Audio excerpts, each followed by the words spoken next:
Hello travelers, welcome back to my channel. Today we are going to check out a cozy simulation game called Garden Life. And no, I'm not going to make you wait until the end of the video to tell you if I think you should buy the game. Because if you like simulation, you like decorating, and whimsy and a little bit of fantasy make you feel all warm and fuzzy on the inside, then it's definitely a game for you.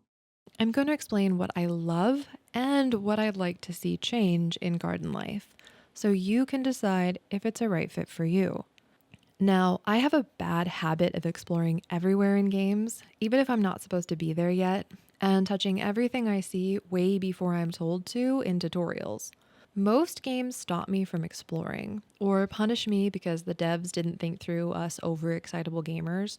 But in Garden Life, I could explore without punishment, and the tutorial just followed along with me.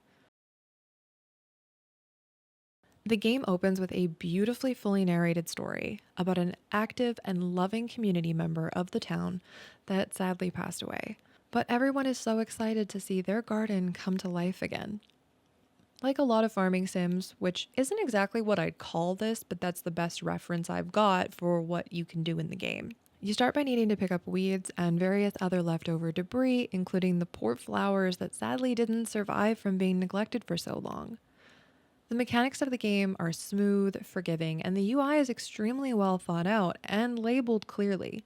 The camera mode in particular gives me everything I want, including a wide range of movement and toggling the UI for those really clean shots. You'll continue on to learn about how different plants grow, flourish, and thrive, including how weeds can actually be beneficial to your garden and how to create colored hybrids. Everything you need to know, literally everything, is always at your fingertips in Robin's old notebook. And everything else you need is within a quick spin of the garden shed, which comes in handy because once you can play with the crafting bench, you do need to have the flowers and materials in your pockets to build stuff. There is also an unexpected amount of freedom with decor placement, which I'm not entirely sure was intentional, but I'm okay with it. You'll start meeting community members, learn about their lives, and fulfilling requests for them. And in return, they'll help you out too, which is one of my favorite parts of Garden Life so far. There's a huge emphasis on community, outreach, and supporting those who live around us. Along with pretty accurate plant needs, as a lover of botany and various other wildlife, I was really happy to see a garden and life simulator try its best to also teach you things along the way.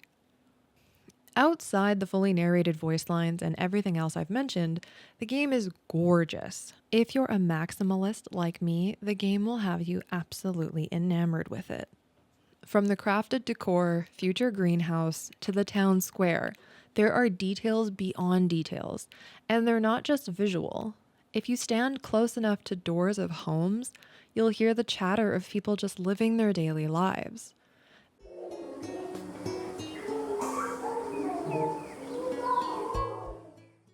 There's even gates ready to be opened for future story progression and purchasable DLCs. Which I will mention, there's a free decor DLC on Steam at the moment, so if you do decide to check out Garden Life, don't forget to grab that too. I decided to stop playing after about an hour and a half straight, but only because I'd like to continue playing this live with my community on Twitch. But if it weren't for the timer I always set for myself, I would have spent all afternoon lost in this world that Garden Life has built.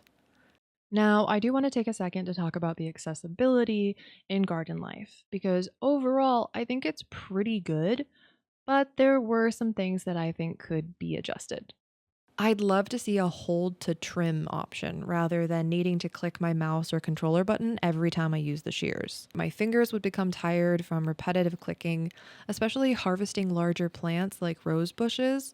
Turning down the rain visuals would be another thing I'd like to see, along with a black outline over the white font used in the world UI.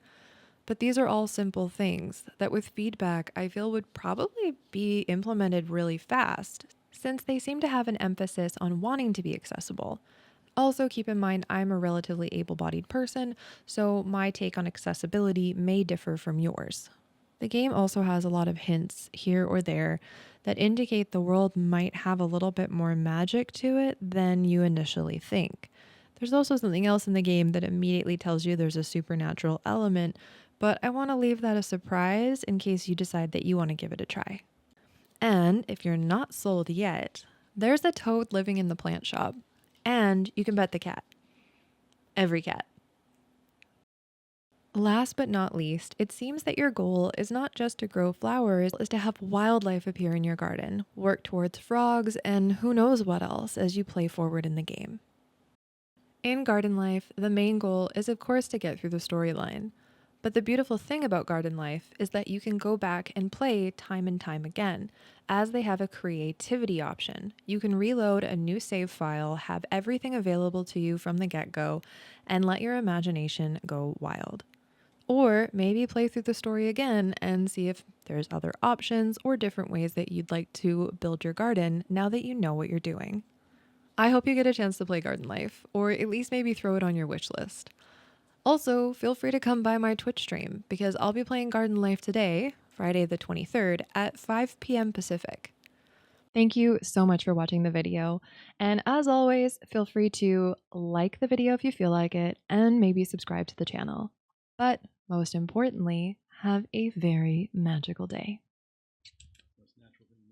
Are you helping?